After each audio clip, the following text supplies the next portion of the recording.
Hi everyone, welcome back to the channel.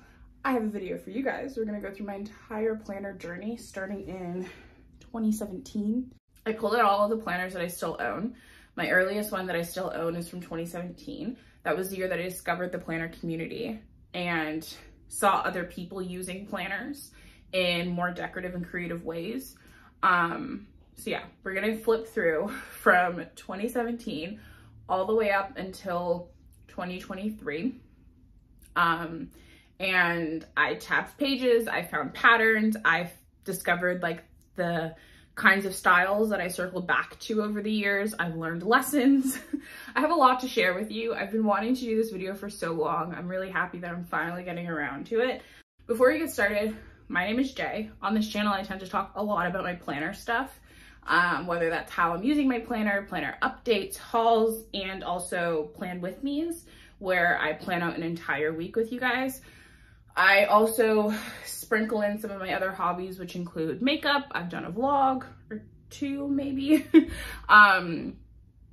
This place is just like really just my happy place. And I'd love to have you here. One last thing before we get started, I just want to say thank you to today's sponsor, which is Ana Luisa. I'm also so excited because I get to announce with you guys that I'm officially working with them as an ambassador. So they're gonna be showing up occasionally on the channel and I get to talk about them even more. Today we're talking all about Mother's Day. They're starting their sale. It's up to 25% off, and Ana Luisa is a fantastic place to get some gifts for yourself or for all of the other women in your life. I gifted my mother some pieces last Christmas and she loves them. I gave her a necklace, a pair of earrings. They've held up so well, just like all of the pieces that I own. This is my Ida necklace, which I got last summer from them. I wear it all the time. It's probably my most worn piece of jewelry and it looks great. I've had no tarnishing, no issues, nothing. It's fantastic. I also have some newer pieces that they just launched. So this is the Spencer Light Tortoise earring. I really like this earring because it's quite slender, so it's something different, but it's also still small. It's not super distracting. Also, warm tones are very much in my wheelhouse. It's pretty much all I'm wearing. If I'm not wearing black, it's something warm, and this just works really well with my wardrobe. So this is the Rye stud, and I really like this stud. It's like a longer stud, but it works perfect in my second piercing because it curves up my ear in this way that I really, really enjoy. It's just a little different. This is a cuff from them that I got last year that I also wear all of the time. I'm so happy with all the pieces that I've ever owned from Ana Luisa. I've never had an issue. The pieces are so well made. The quality is fantastic. It's fast and free shipping. They've got free returns. Their customer service is fantastic. I've had such a great experience with the company. My pieces have held up so well. The pieces that I've gifted others, they've loved and continue to use. I can't say anything but good things about the brand. I think it'd be a fantastic choice if you were looking to purchase something for yourself or a special woman in your life. Feel free to shop through my link down below. Check out the Mother's Day sale. I also have a code with them that you can use any time of the year. It's Plans with J20. And thank you guys. Without further ado, let's hop into my planner journey. I've wanted to make this for so long. I hope that you guys really enjoy this video. By the way, I think it's gonna be quite a long video. I would suggest getting a snack, getting a tea, getting a coffee, getting a blanket, buckling in for the long haul. I'd love to have you stay. Okay, let's start off with 2017. This is the planner I used in 2017. In 2017, I was starting my last year of high school. I was a senior, and I used this in the fall semester and I loved it. I had just discovered the planner community not too long ago, and the only access I really had to stickers were Happy Planner sticker books from Michaels. So I got myself a planner and I got some Happy Planner sticker books and I was so happy in this thing. I liked this planner a lot. I used it quite a bit. It was like my first experience putting stickers into a planner, and I actually found the first time that I think I ever used any sort of ephemera in my planner in this planner. It's on this spread. This is the bracelet from IMATS 2017 in Toronto, which is like the International Makeup Artist Trade Show.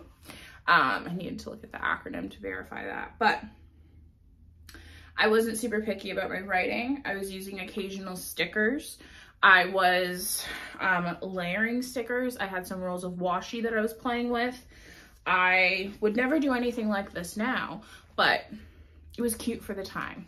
and I'm happy that I have this planner to look back on. Funny story, I really like the Rifle Paper Co. paper. Now that I've been like, I pulled all these planners out this morning, I really like this paper. I don't know though if they make like notebooks and stuff that I would actually use nowadays, but the paper's nice. And this planner, it was what it had to be for the time. I loved it. I was obsessed with it. I carried it everywhere. I was that girly in school. I pull it out on the table. I loved the hobby. This is for where like my love of journaling and decorating and stuff like that came from. It was this first Rifle Paper Company planner. I loved it. I loved it so much. I didn't use it a whole lot. There's a lot of empty spaces. Like I didn't use it functionally a whole lot. I did a little bit. I had some good weeks and some not so great weeks with it, but that has stayed the same. I still have some good weeks and some not so good weeks with my planner to this day. So that was my first foray into planning after having discovered the planner community when I was a senior in high school, using pretty much exclusively Happy Planner stickers. I don't even own many Happy Planner stickers anymore. I think I just have like some boxes. That's all I have anymore. So this is my Moleskine. It was like probably my most bare bones functional planner out of the entire list, in terms of it was just pen and paper. I wasn't decorating. I had moved away from the Happy Planner sticker books and was just using this as like a bare bones functional planner, and I loved it. It was great, but I was missing the planner aspect of it, the hobby aspect of it, the creativity aspect of it. This was truly just a functional tool for me. And at the same time, I was also diving deeper into the planner community at large, discovering new things, finding new people, watching different content. I think I started my Instagram. Yeah, I started my Instagram in 2019, but I was on Instagram at that point. And really, really getting into it. So that takes us to 2019. In 2019, I made some big changes. I got my first rings planner and I loved it. I also, and this is so interesting to me, I also got a Hobonichi cousin. I don't know how I found the Hobonichi cousin, to be honest. I know I got it from like a local stationery store, but I must have seen it online somewhere. I think I got it from Wonder Pens. I think that was like the first time I'd ever went to Wonder Pens. I was on the hunt for a Hobonichi cousin. I don't know though who I saw that was using it, because in my planner journey, the Hobonichi cousin in 2019 is an odd choice, and I'll tell you why. So I went with the cousin, and I picked it up and I brought it home, and I did some very decorative spreads in here, very much Erin Condren adjacent. If you're unfamiliar with the planner community, there is a planner called the Erin Condren Life Planner. And there was entire shops that had sticker kits that were dedicated and formatted to specifically the Erin Condren planner. They were elaborate spreads, very much kind of scrapbooking, not really a planner. I was never able to make that kind of planning functional for me. Some people were, but it was very much hobby instead of like life planning tool. And I knew I was watching Erin Condren stuff then, and I knew I liked that style of planning. I think though I couldn't bite the bullet on buying an Erin Condren Life Planner. I'm in Canada. I think shipping was exorbitant. And at that point, I was only 18. So I think like buying an Erin Condren just wasn't in the cards for me.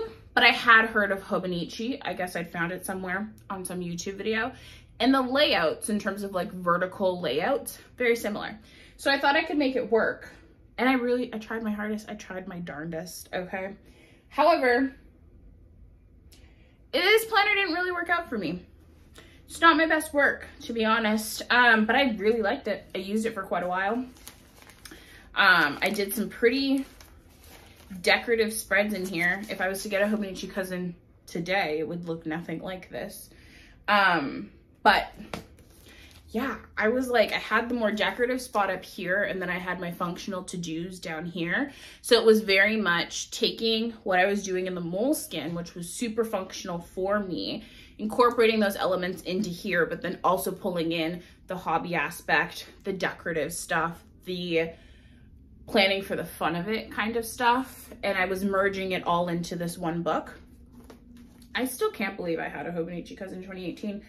But I did, and I used it, and I really liked it. I didn't use it the whole year, though.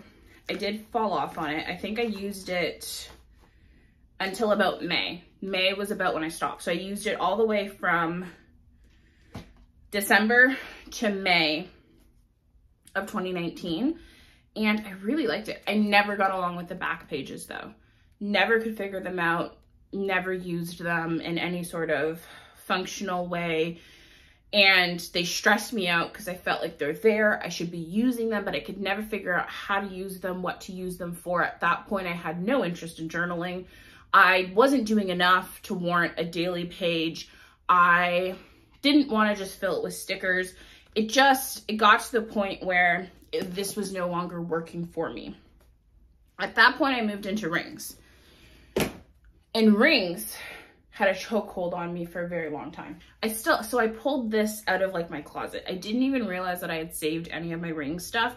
And this is the reason why I will never use a ring planner again, except perhaps in a professional capacity, like at work. But in terms of documenting my personal memories, my personal planning stuff, I will never use a ring planner again, because what am I supposed to do with this? No, I want a book bound. It's all I've been using since I ditched rings, and I have no plans on going back to rings, because one thing about me, I love looking at my past planners. I love being able to pull stuff down and see what I did October 23rd of 2019. I love that shit. I don't want to flip through loose pieces of paper. However, at that time, I was using rings, absolutely loving it. I don't think I'd thought very hard about the long-term archivability of it. And if I had, I guess it didn't really bother me. I hadn't been using planners that long though, so I don't think looking 10 years into the future was something that I was all that considered with. Was something that I was something that I had considered. I don't think that the archivability and what I was gonna do 10 years from now was really on my mind. I don't think it was something that I was considering, or if I had considered it, I guess it didn't bother me. I guess I didn't care, which I regret, because I wish I had used other things. But alas, I was in my rings. I was in a Louis Vuitton rings. I absolutely loved that thing. I still have it. It's one of the only ring planners that I still own. I have my personal size rings and my pocket size rings from Louis Vuitton. It's the only rings I own. I love them. I will hold on to them. My medium personal rings was my graduation gift. I love that thing. It sits on my shelf. I look at it all the time, and I can see myself using it when I start my career. Here's a peek of a week. So this is what I was doing in here. I was very much emulating decorative stickers, what I was seeing people do in the Erin Condren. I was using a lot of boxes, stuff like that. This worked really well for me. I remember being in university when I was doing this and remembered loving it. I was using Happy Planner stickers at this time, and these spreads are so cute. I still look back on them and I understand like why I was enjoying my time using them. It was a good time. It was a good time for me. I was printing my own inserts. I was playing with stickers. I had gotten into Simply Gilded washi. What a throwback. My goodness. And then some weeks I was just doing pen and paper. These must have been weeks that I was swamped at school. Yeah, this is like midterm week. And then I had all these different sections in my rings. I remember this. I had like a order section for like online orders to keep track of them. I had like wish lists. I had like gift lists for Christmas. I was organizing what I was going to do for Christmas. I had like a wellness journal. I had all of these different sections in my rings planner, and it really worked. The system really, really worked for me for quite a long time. And that's what I finished out the year in 2019, was in my rings. However, I still wasn't doing what I had seen the people on YouTube doing. I still hadn't had an Erin Condren planner. I still hadn't done the sticker kits. I still felt like that was something that I wanted to do. It was content that I was watching all of the time from a bunch of different creators, and that was what I wanted to be doing. I tried to do it in a Hobonichi cousin. It did not work out for me. I was doing that style of planning on rings.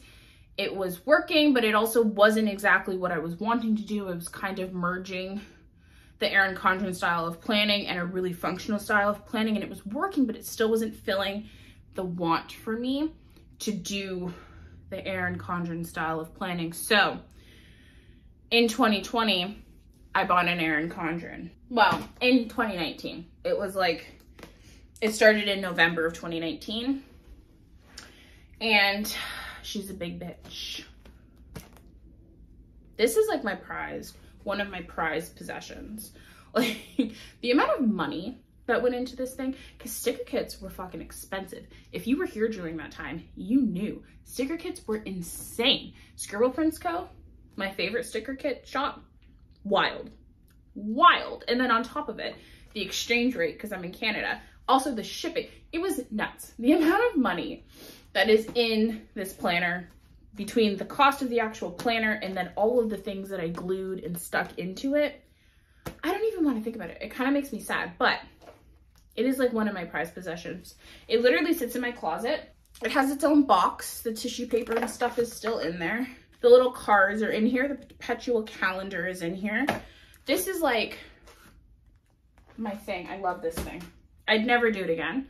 I spent way too much money on it, but the amount of joy that it brought me at the time of my life that I was in is undeniable. Like, I'm really happy I did it. I can say that I did it. I really enjoyed doing it. I have moved on now. I'm no longer doing it. I couldn't imagine doing it anymore, but I'm happy I did it. I was doing all of the things. I was doing the sticker kits, the Once More With Love stickers, the Coffee Monsters Co stickers, the foil, the overlays, the underlays. Do you remember when those came out, the underlays? This truly was such a time to be alive for me. I remember just having so much joy from this planner. And then also, this planner started in 2019, crossed over into 2020, and the majority of it is from during the pandemic. So I really was going gung-ho with the planning, the decorative, the extra bits and bobs, because I had time. I had so much time on my hands because we were quarantining, and it brings back such fond memories for me. This planner truly did bring me so much joy. However, in no way was it functional. There's not a single functional thing in this planner. Not a single thing in the planner was written down before I did it. It was all done after the fact. This planner truly was essentially a scrapbook. That's all it was. I really enjoyed it. I really liked my time with it, but it's not a planner. It is a planner, but I wasn't using it as a planner. It is a scrapbook. It is a glorified scrapbook, and I love it for what it was. I'd never do it again, but it was great. That was 2019. Or 2020, 2019 to 2020, the crossover. Okay, next though, also in 2020, I was using A6 rings. A6 rings was my sweet spot for the entire time I was using rings. Once I left personal and tried A6, I never left A6 again, but the A6 was in my life for a very long time. It was my home size. That's what I referred to it as. I would try new things here and there, but the A6 was my home size. If I was buying a new dashboard, if I was buying new tabs, 9 times out of 10, it was an A6, whether I was in A6 at the time or not, because I knew at some point I would return back to it. So I also have a stack of loose leaf papers from my A6 days. And in this planner, I did it all. I did decorative stuff. I did functional stuff. I had all of these different, oh my God. Like, this is so stupid for archiving. You can't even flip through the pages. I did like just pen and paper. I used stickers. I had all these different sections. I had trackers, expense trackers. I was doing budgeting in here. I was doing so much in here. I was doing wellness journals. I had notes and lists. I was in university at this time too. So it was a lot of like school planning. I had notes on like projects I was working on. I had monthlies. I had a bunch of different weeklies that I had tried. I was always printing stuff, always buying like digital stuff to add into it. I really liked how customizable it was, but it also allowed me to sink a lot of my time into it. And a lot of my time was sunk into rings, and I have nothing to show for it. Like, it's not like I can flip through those setups and revisit them. I can't. I don't. It's all deconstructed and it's been sold, and I took them apart and put them back together again. So that's the main thing about rings, is that it truly feels like so temporary. Archivability truly is so important to me now, and I only see myself using book-bound systems in the future just because it's so central to what I want. And I have done the rings. I did the rings for years, and now when I pull out my ring stuff, I just roll my eyes because I hate having to flip through loose leaf pieces of paper. So I learned lessons. I had a fun time though. Rings is a really fun system. If you have time, if you want to really be creative, you can constantly add things to it, change things around. It's a fantastic system. Just for me, all of that creativity, leeway, stuff like that, doesn't surpass my desire to archive stuff. So that brings us to 2021, the first time that I officially tried a Hobonichi Weeks. I had a Hobonichi Weeks in 2019. I didn't pull it out because I never really figured out how to use it. It's just a hodgepodge of random spreads, of memory stuff. I never figured out how to use it. 2019 though, 2021, year of the weeks for me. I figured it out. I bought a new one. I filmed most of my content in 2021 was entirely week centered. I loved this thing. I was doing weekly plan with me's like clockwork. It was the most consistent I ever was with my channel. I would chit chat with you guys. We'd pull out stickers. I would do the whole shebang. I loved that time in my life. Honestly, some of my most favorite spreads ever are in this book. It worked so well for me. I was doing trackers. I had a to-do list. Once I figured out how to make the layout work for me, this is my planner home. It still is. I'm using one right now all the way in 2024. I love this planner. This planner changed my planning life. This was like the first time where I'd used planners from beginning to end. I had filled out all of the pages. It truly felt like my home, like they brought me so much comfort. This planner joy, okay? I was also in school and had started using an Stalogy. At that point, I was very much inspired by SM Plans. She doesn't really make a whole lot of content anymore, but she was using a Stalogy and I loved what she was doing. I was doing like a day per page. Since the Hobonichi Weeks is so small, I was mainly putting high level things in my Hobonichi Weeks. Because I was a student, there was a ton of stuff I was doing, little things that I was doing. So I was using a Stalogy in combination with my weeks to put like full-fledged to-do lists. I was also doing like time blocking. And I love this Stalogy. I finished it pretty much from beginning to end. It holds the majority of my life. I stuck plane tickets in here. It was a really good time, and that system worked really well with the two of them together. 2022, I did virtually the same thing. I was in a Hobonichi Weeks all year. Loved it so much. I filmed a lot with this, and then I was also in a B6 Stalogy, so I went up a size and was using this also for school. Mainly, it had my dailies in there. I was planning out like essays. I would stick sticky notes in here. I would write random things. It really was just like my companion book. I absolutely loved this book. I love the Stalogy paper. I wish Stalogy would come out with like actual planners because this paper is to die for. It is so good. My weeks, again, was perfect. I was doing plan with me's a lot during this time as well in here. I was playing with stickers. I think I had found Opal and Fern this year or at the tail end of 2021. And I loved it. I loved it. This planner was so good. However, in all of my weeks, my one from 2021 and my 2022 one, I still hadn't figured out how to effectively use the back pages. You get 73 notes pages in the back of your Hobonichi Weeks. At that point, I still hadn't determined how to use them functionally. So it was the only thing that was still kind of tripping me up about the Hobonichi Weeks. But other than that, it was a fantastic system. I love it. I still love it. I use it to this day. 2023. You guys were here for 2023. Most of you guys were here for 2023. this is what I used. Started off with Hobonichi Weeks, hated it. I tried to go very minimal. I was using a lot less stickers, and the planner like wasn't really working for me. I wasn't happy in it. I didn't love it. And at the time I couldn't figure out what was wrong. I was like, at this point, I'd used this planner for 2 years. This was my 3rd year using it. Why isn't it working? What's different? What's changed? Looking back on it now, I had changed or tried to change my aesthetic and it didn't work. I didn't like it. This is my least favorite Hobonichi Weeks. It was then and is now. Now I can identify though why that is. So halfway through the year, I made a switch. Tried out the B6 Common Planner for the first time. Really liked this, but did struggle to figure out how to use it functionally. Vertical planning doesn't really work for me functionally.